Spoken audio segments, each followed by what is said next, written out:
Queridos, nós estamos em uma série de mensagens na carta aos Coríntios.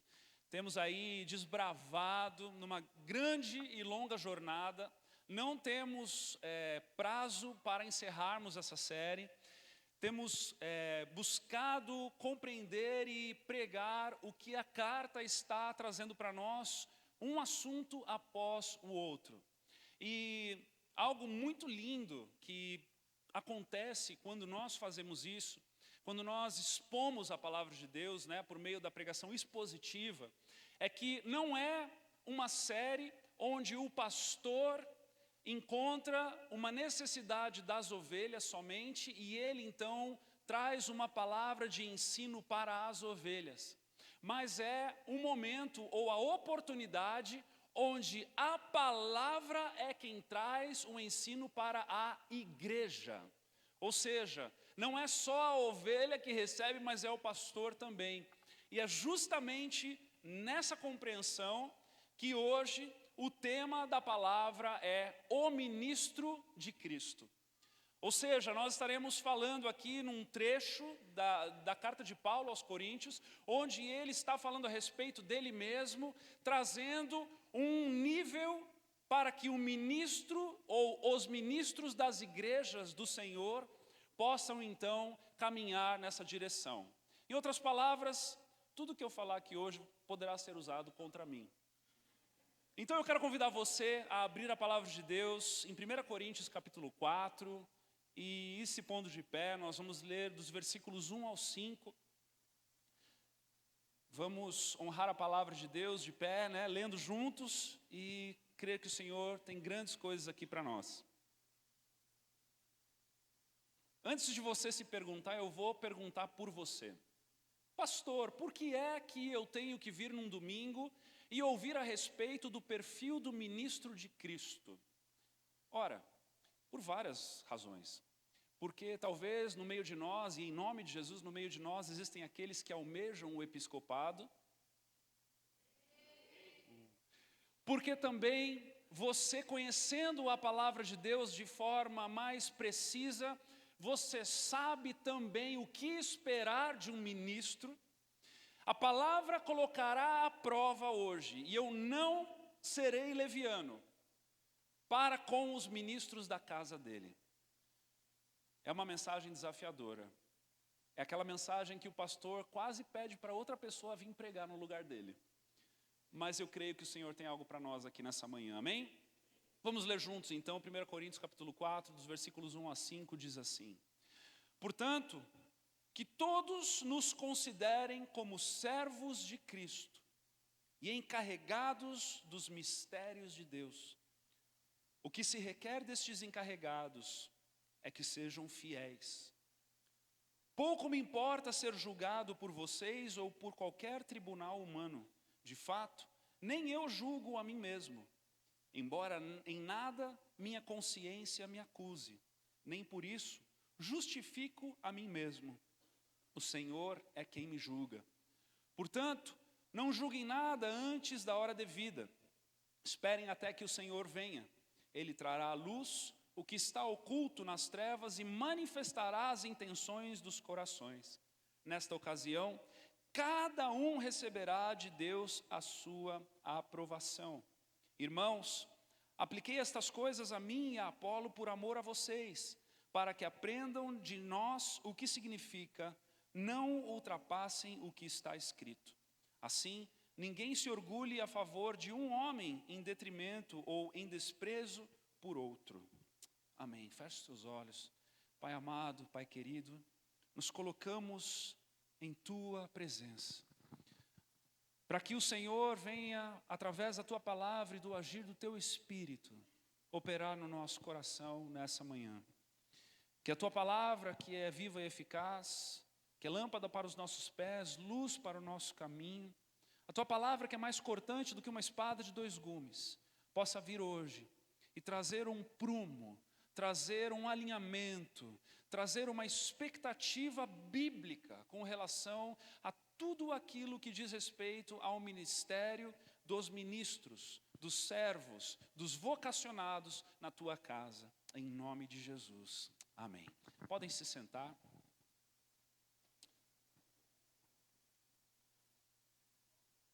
Diz assim comigo: pastores dessa casa, apertem os cintos. Que o piloto chegou.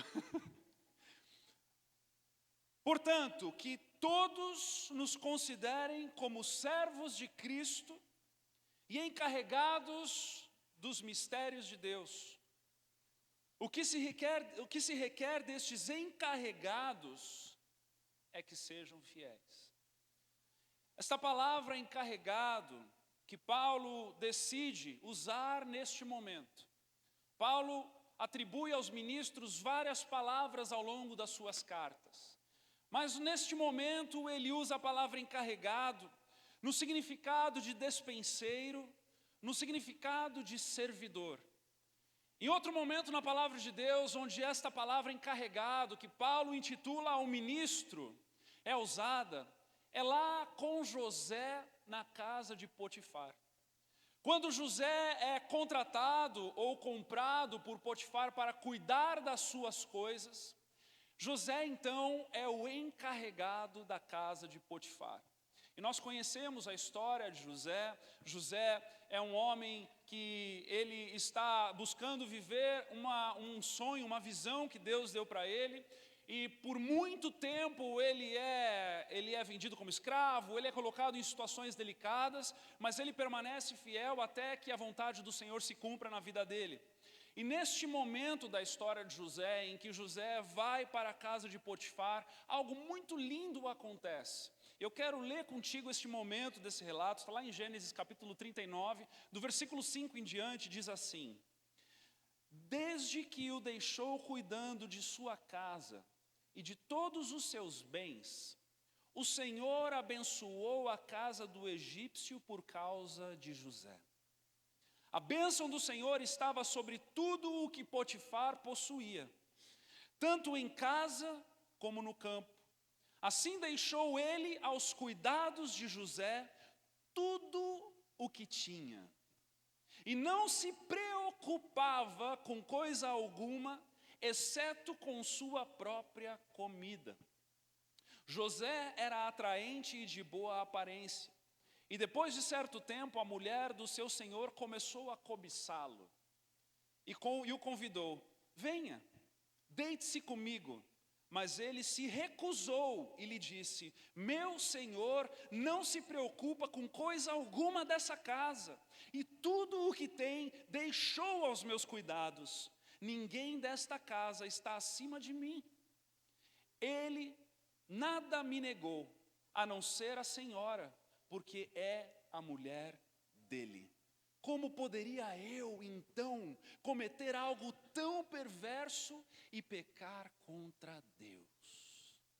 Meus amados, eu não sei se você já pegou aqui, mas este retrato da postura de José é o retrato do ministro da noiva de Cristo. José, em primeiro lugar, nós podemos encontrar aqui na evidência desse texto, ele foi um encarregado de confiança. José foi de confiança não somente a Deus, e também não somente a Potifar, mas ele era de confiança ao Senhor e a Potifar. Todo ministro na casa de Deus, eu preciso lhe dizer isso, ele precisa ser encontrado como um homem de confiança ao Senhor e a alguém. Essa história de que o pastor só dá satisfação a Deus não é verdade.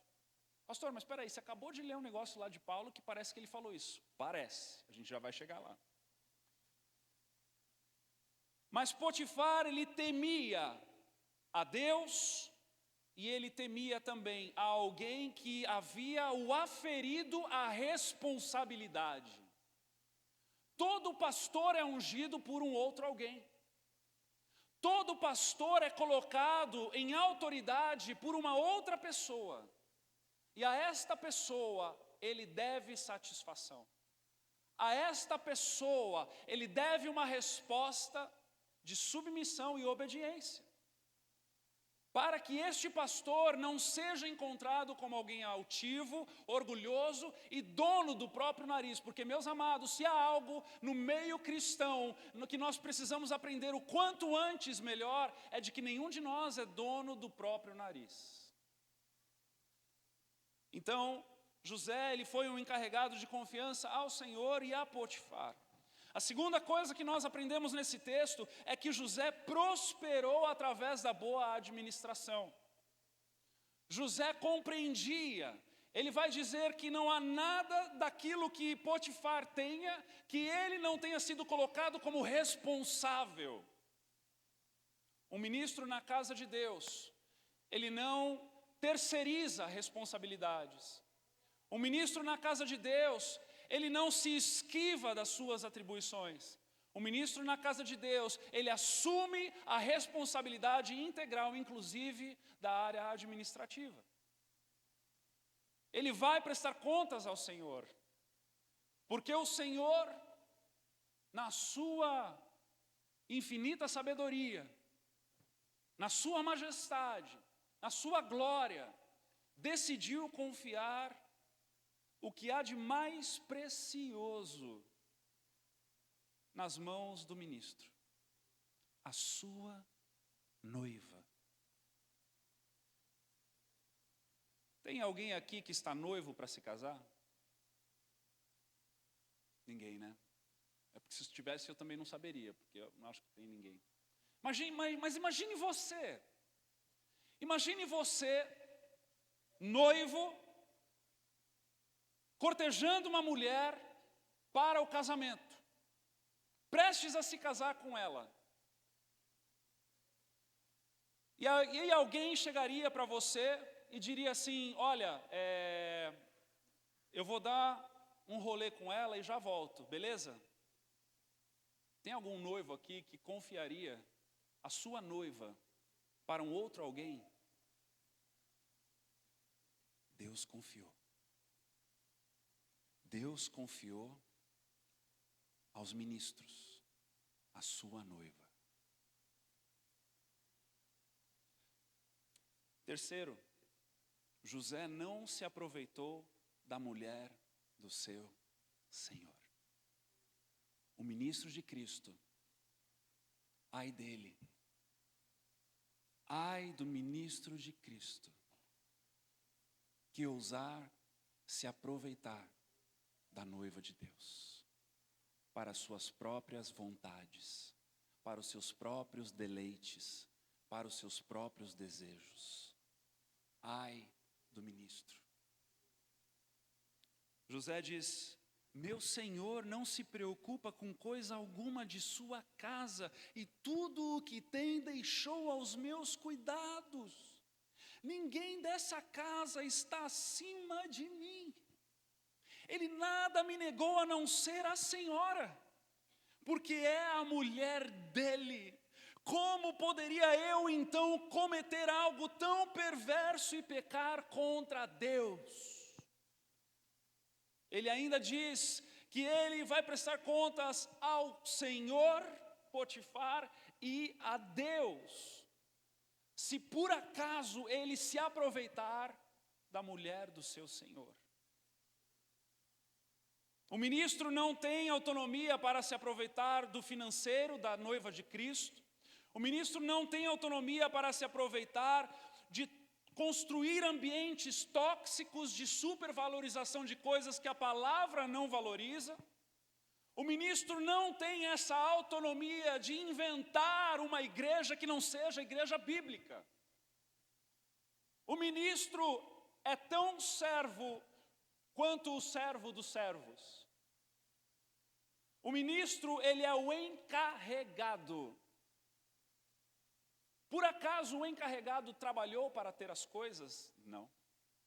Por acaso o encarregado recebeu de herança daquilo que ele cuida? Não. O encarregado, ele é um encarregado. Em outras traduções, a palavra vai trazer para nós um remador de baixo escalão.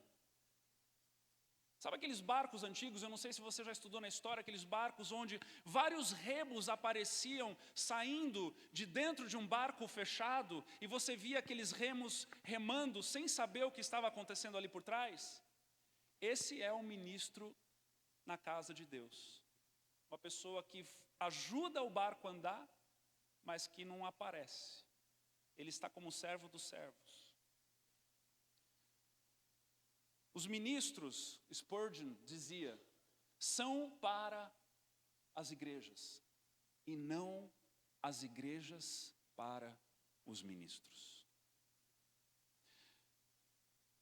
Paulo então se apresenta como encarregado dos mistérios de Deus, e como encarregado fiel. E ele continua dizendo no capítulo 3, porque lembre que no contexto, no pano de fundo em que ele estava tratando a igreja de Coríntios, ele estava tratando uma igreja orgulhosa, ele estava tratando uma igreja prepotente, ele estava tratando uma igreja que tinha opiniões variadas. E ele então continua tratando essas coisas, mas não deixa de falar outras. No versículo 3, então, ele vai dizer: pouco me importa ser julgado por vocês, ou por qualquer tribunal humano, de fato, nem eu julgo a mim mesmo.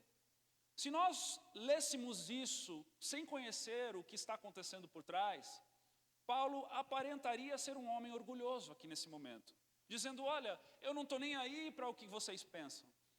Mas ele estava combatendo as variedades de pensamentos que não eram os pensamentos corretos na igreja. Então ele estava dizendo: prestem atenção no que eu tenho a dizer antes de vocês chegarem a qualquer conclusão. E ele então diz dessa forma, mas ele diz também, versículo 4, embora em nada minha consciência me acuse, nem por isso justifico a mim mesmo, o Senhor é quem me julga. Sabe, queridos, existe uma graça que é pregada, e essa graça barata, essa graça diluída, onde nós aprendemos que nós não podemos julgar nada, que nós precisamos amar a todo mundo, que os pecadores precisam ser acolhidos com seus pecados, e que se você se indispõe com alguma coisa ou com alguém, você é quem está errado. E a palavra não vai por esse caminho. Nós já sabemos, e nós já estamos tratando isso há alguns domingos, e já temos a maturidade de entender que a palavra não vai por esse caminho. E Paulo aqui ainda vai trazer um nível sobremodo excelente para o ministro, ao ponto de dizer de que ele tem uma consciência que não o acuse. O ministro de Cristo, ele precisa ser consciente, e ele precisa ter a consciência do seu testemunho. 1 Timóteo 3:1. Em diante, a palavra vai dizer para nós, Paulo também escrevendo ao seu filho amado: fiel é a palavra. Preste atenção aqui. Se alguém aspira ao episcopado, excelente obra almeja. É necessário, diga comigo, é necessário.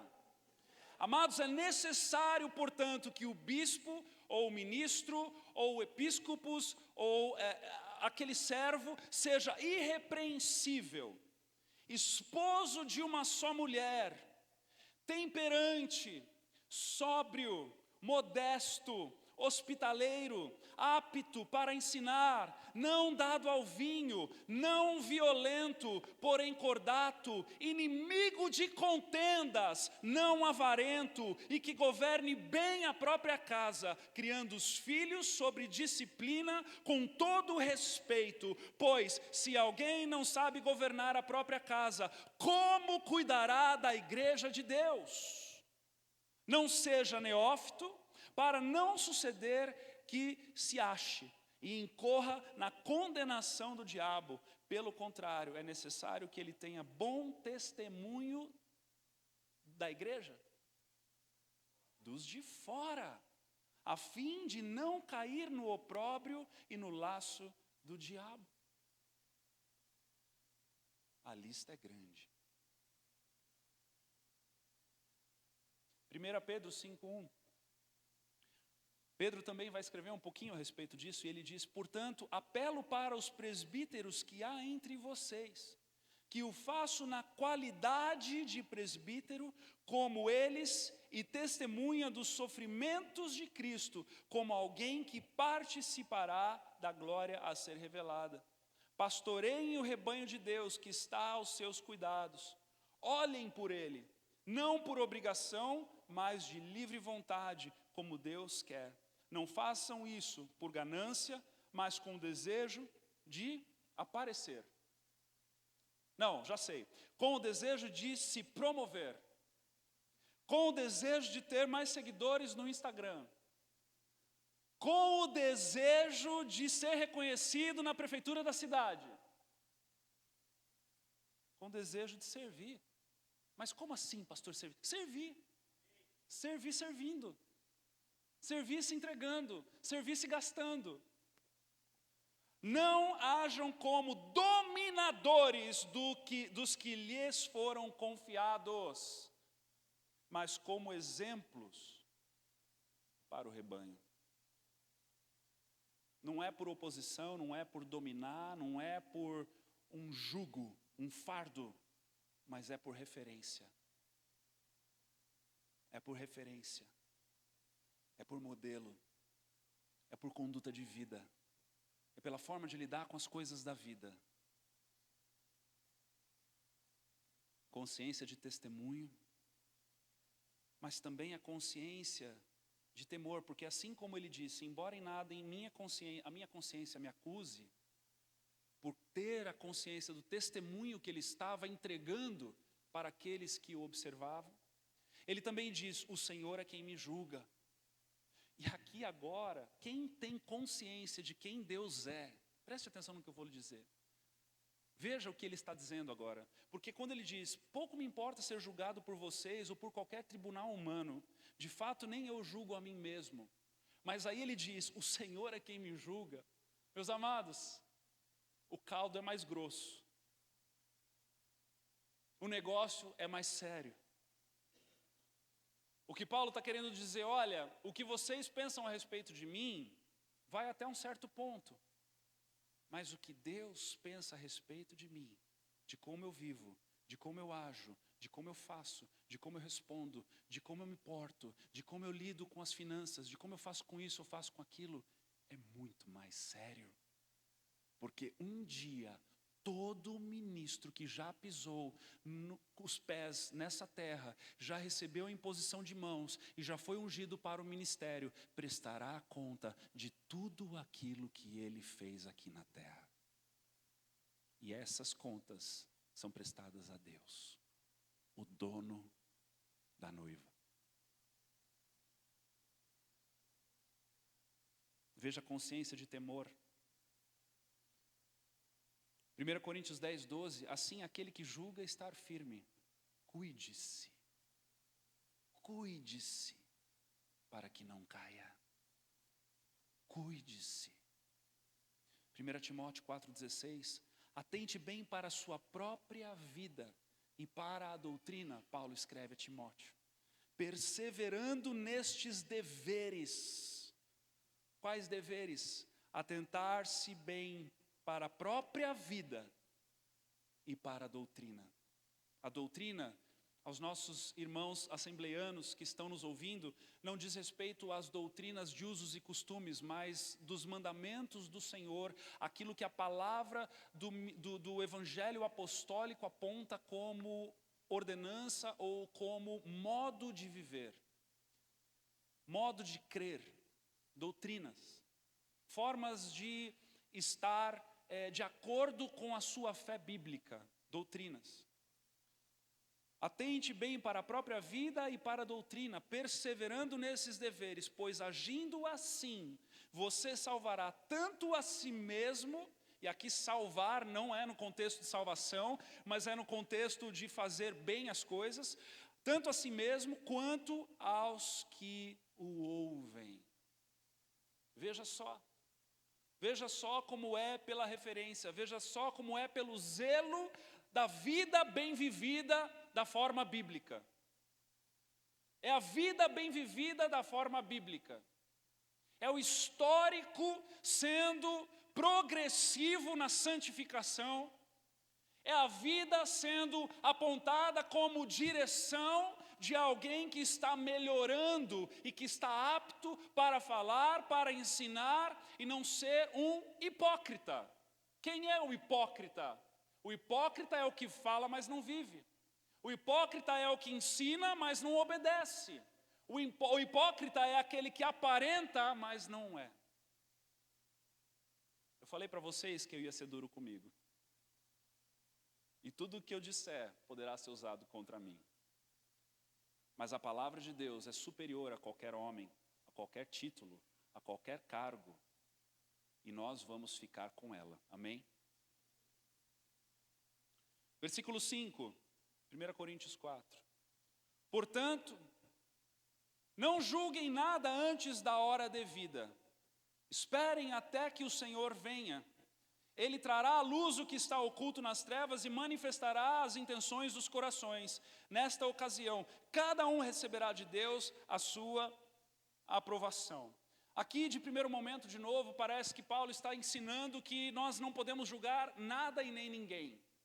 Mas tudo que nós lemos na palavra de Deus, e é por isso que nós constantemente desafiamos você a ler a palavra de Deus continuamente, de Gênesis a Apocalipse, de Gênesis a Apocalipse, de Gênesis a Apocalipse. Por quê? Porque a palavra de Deus não é uma sistematização organizada de ordens do que se deve e não se deve fazer. A palavra de Deus é um livro de relacionamento. Porque quanto mais nós nos inclinamos em ler a palavra de Deus, mais nós vamos conhecendo a Deus. E é por isso que quando nós vamos lendo a palavra de Deus, nós vamos descobrindo que ela vive em harmonia com ela mesma. E é por isso que em determinados momentos parece que o texto está puxando para um lado. Mas quando nós vamos conhecendo o contexto e nós vamos conhecendo a palavra de Deus, nós vamos entendendo que ela precisa ser harmonizada. Veja só, se tirarmos esse texto fora do contexto e aplicarmos ele como uma doutrina única, nós vamos aprender que nós não podemos julgar. Mas e aí nós vamos ler outras partes da palavra de Deus, parece que não vai fazer sentido, como por exemplo, 1 João 4, versículo 1 e versículo 6, a palavra vai dizer assim: amados, não creiam em qualquer espírito, mas examinem os espíritos para ver se neles procedem de Deus. Porque muitos falsos profetas têm saído pelo mundo. Versículo 6, nós viemos de Deus, e todo aquele que conhece a Deus nos ouve, mas quem não vem de Deus não os ouve. Desta forma, reconhecemos o espírito da verdade e o espírito do erro. Espera aí, se eu reconheço o espírito da verdade e reconheço o espírito do erro, eu estou provando. Efésios 4,15.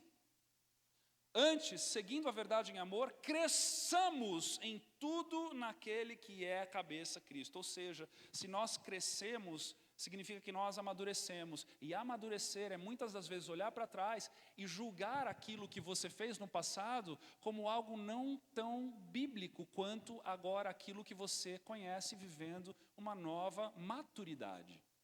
Não é verdade? Quantas vezes nós fizemos coisas esquisitas? Eu venho de um ambiente bem neopentecostal, em muitas ocasiões eu me encontrei fazendo coisas esquisitas demais.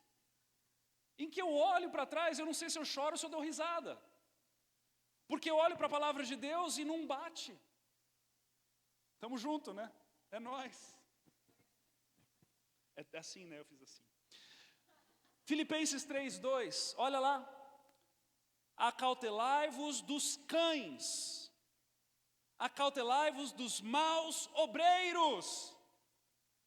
Quem são os cães? É o capeta? Não, são os maus obreiros. Acautelai-vos da falsa circuncisão. Paulo estava tratando aqui um assunto de circuncidados, de um ambiente judaizante, mas isso se aplica a muitas outras coisas, meus irmãos. Quando você vai ler um momento em que Paulo, em que Pedro, em momentos nas suas cartas, até mesmo João em alguns ambientes, eles vão descascar o negócio, é por conta dos falsos obreiros. É por conta da teologia que foi bagunçada, é por conta das doutrinas do Senhor que estão sendo pregadas de forma erradas. E isso é algo que nós precisamos estar antenados, requer maturidade, requer conhecimento, requer um entendimento, requer alimento sólido. Isso não é leitinho, não é para quem está chegando. Você que está chegando aqui, entra na onda, meu irmão, uma hora você vai compreender com mais profundidade tudo isso que a gente está pregando, mas entenda que a vida cristã requer de nós amadurecimento. Ao ponto de você provar o que está sendo pregado para você, e você aferir na palavra de Deus e dizer, beleza, estamos juntos, pastor. Não, pastor, discordo disso aí, porque na Bíblia diz isso, isso e isso.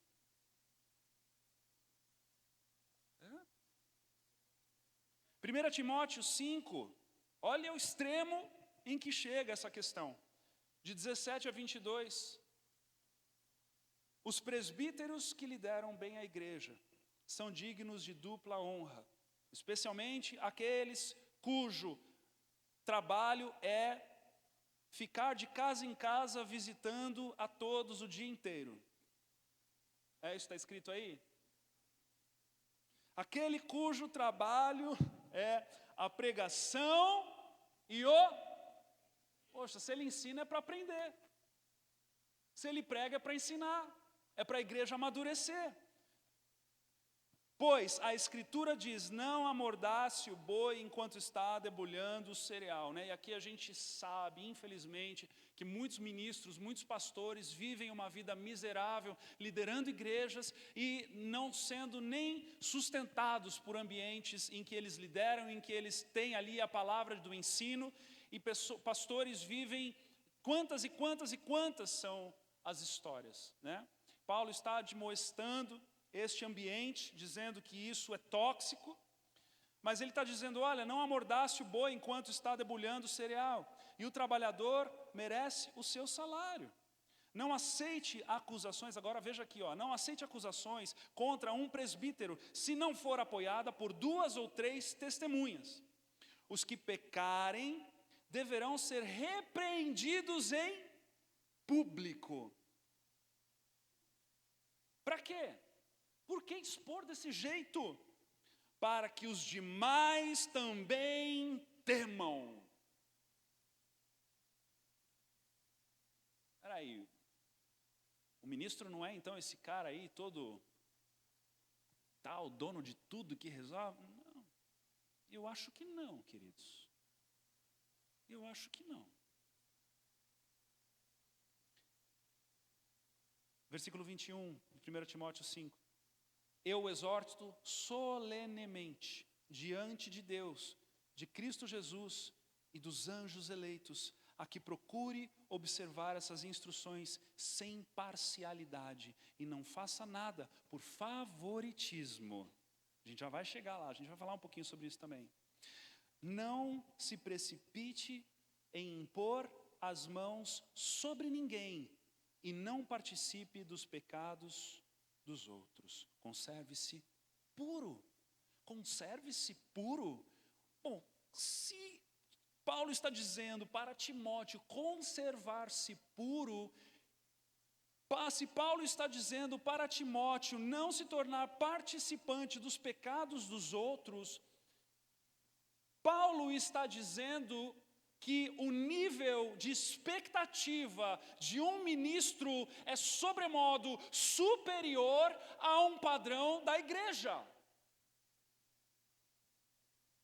Paulo está dizendo que para todo aquele que almeja um ministério, viva de acordo das expectativas da palavra de Deus para ser digno, provado e aprovado, não tendo do que se envergonhar. Mas a coisa está tão diluída que a gente tem aceitado qualquer um. Pessoas são ungidas pastores à torta e direita.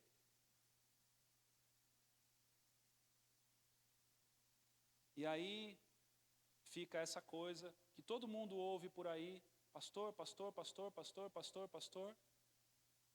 E perdoe-me a expressão, a pessoa não estava pronta ainda. E está lá, operando, agindo, fazendo. E agora? E agora mesmo? E agora? Paulo está nos ensinando, amados, algo muito sério. Paulo está nos ensinando aqui algo que nos confronta, que gera temor. Um temor santo, um temor que é um estilo de vida, uma conduta que dá medo. E é para dar medo mesmo. Porque Deus, Filho, é o único noivo que entregou a noiva aos cuidados de uma terceira pessoa. Então, que essa terceira pessoa seja apta para o trabalho. Fiel, como José. Consciente, como Paulo. Que ao mesmo tempo em que não encontra na sua consciência algo que o acuse, sabe que o seu julgamento será mais pesado. Mas também, nesse texto de 1 Coríntios 4, nós aprendemos que o ministro de Cristo precisa ser imparcial. Diga assim comigo: fiel, consciente e imparcial. Ele vai dizer lá no versículo 6, irmãos, apliquei estas coisas a mim e a Apolo por amor a vocês, para que aprendam de nós o que significa, não ultrapasse o que está escrito. Nenhum ministro tem o direito, deve ter a ousadia de ir para com a noiva de Cristo, ultrapassar o que está escrito. Porque é o que está escrito que é a voz de Deus. O que está escrito é a boca de Deus.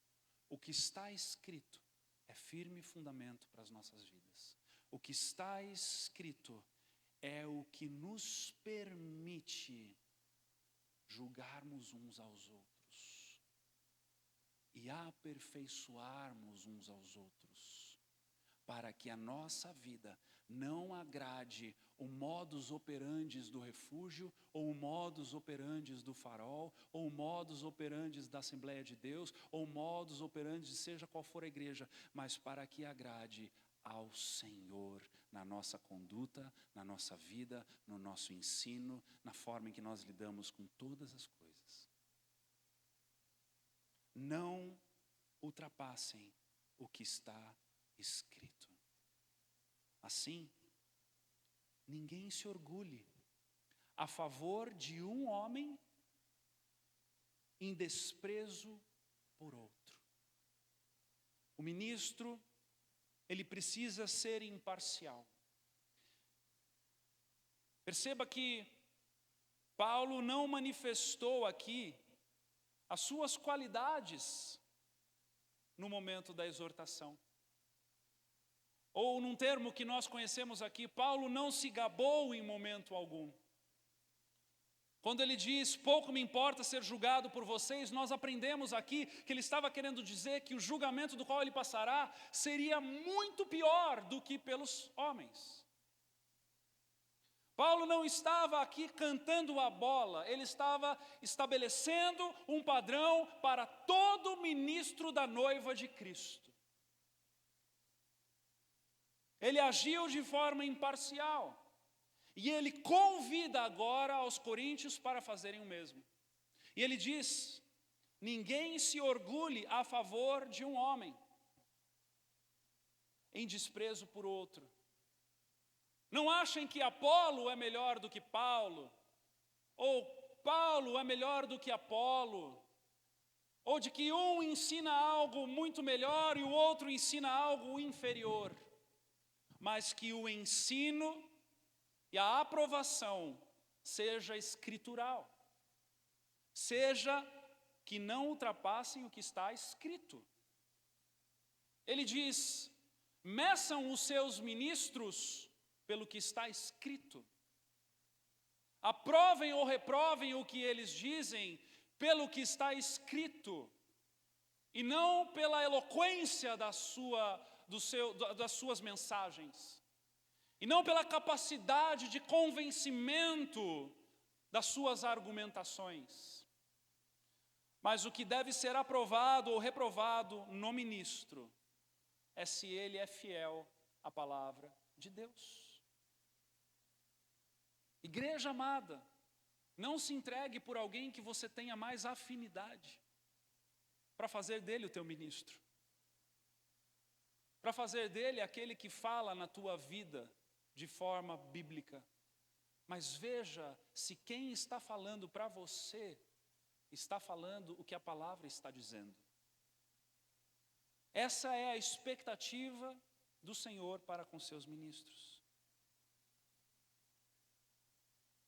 1 Timóteo 5:21, acabamos de ler.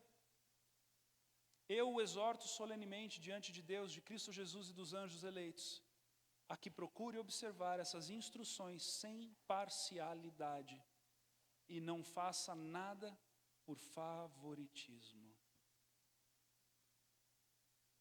Ministros não foram feitos para serem comparados uns com os outros. Eles devem ser aprovados pelo testemunho e pela qualidade do seu ensino. Testemunho e qualidade do seu ensino. E assim, meus irmãos, eu termino essa mensagem dizendo para vocês, com muito temor, que ministros precisam ser levantados quando essas características forem evidenciadas. Quando estas características forem evidenciadas em alguém: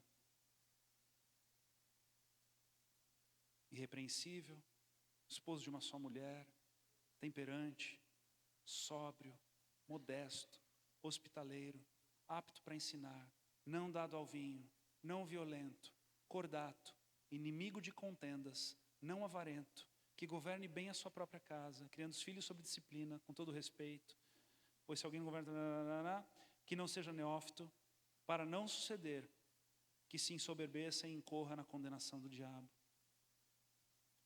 Ministros que olhem pelas ovelhas, não por ganância, mas com desejo de servir. Quando essas características são encontradas, ministros são levantados. Mas eu digo a você também, que ministros que nessas características são feridas, que na conduta estes valores começam a tornar-se questionáveis e aferidos de verdade, eles precisam também ser afastados e disciplinados. Assim como as ovelhas. Assim como todo membro do corpo de Cristo. Eu me coloco aqui, nisso aqui. Sabe, queridos, estamos muito entristecidos com situações que acontecem ao nosso redor, em outras igrejas, onde pessoas pisam na bola, ministros adulteram, traem, roubam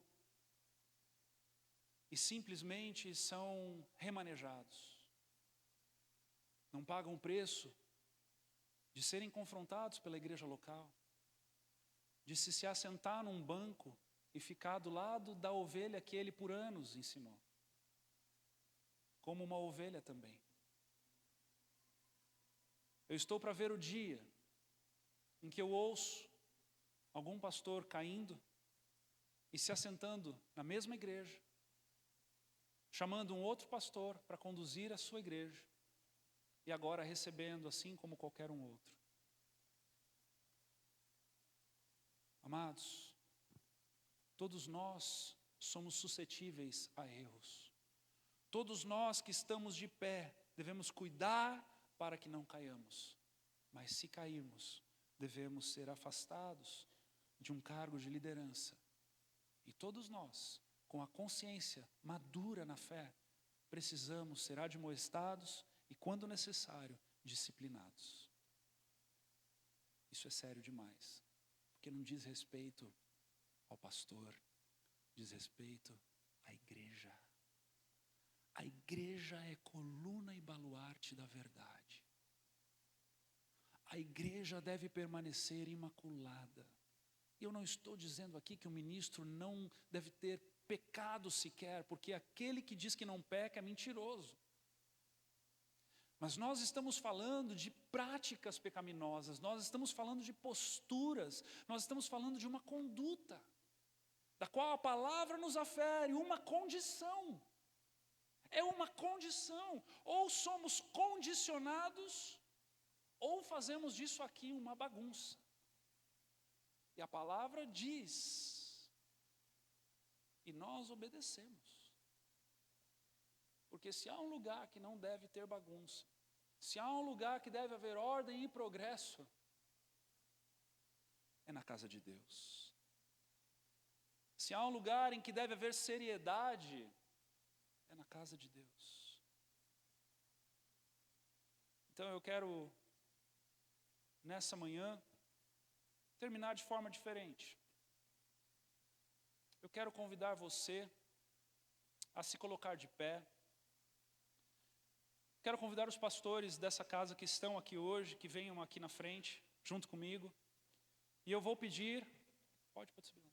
Eu vou pedir a vocês que de forma unânime estendam suas mãos para cá e orem por nós. Porque nós precisamos permanecer de pé.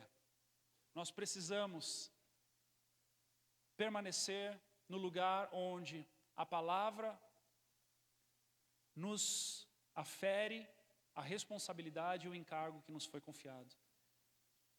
Então eu quero pedir que você ore de todo o teu coração por nós, para que o Senhor nos abençoe, para que o Senhor nos proteja, para que o Senhor nos cubra, para que o Senhor nos guarde, para que o Senhor nos livre de toda tentação, para que o Senhor seja conosco e que nós possamos permanecer fazendo a boa obra como servos para a honra, para a glória do Senhor, servindo você com o melhor da palavra de Deus e da presença dEle, em nome de Jesus. Então, vamos orar?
Senhor nosso Deus, Pai amado, nós colocamos a vida dos nossos pastores, Pai, diante da Tua presença, Senhor.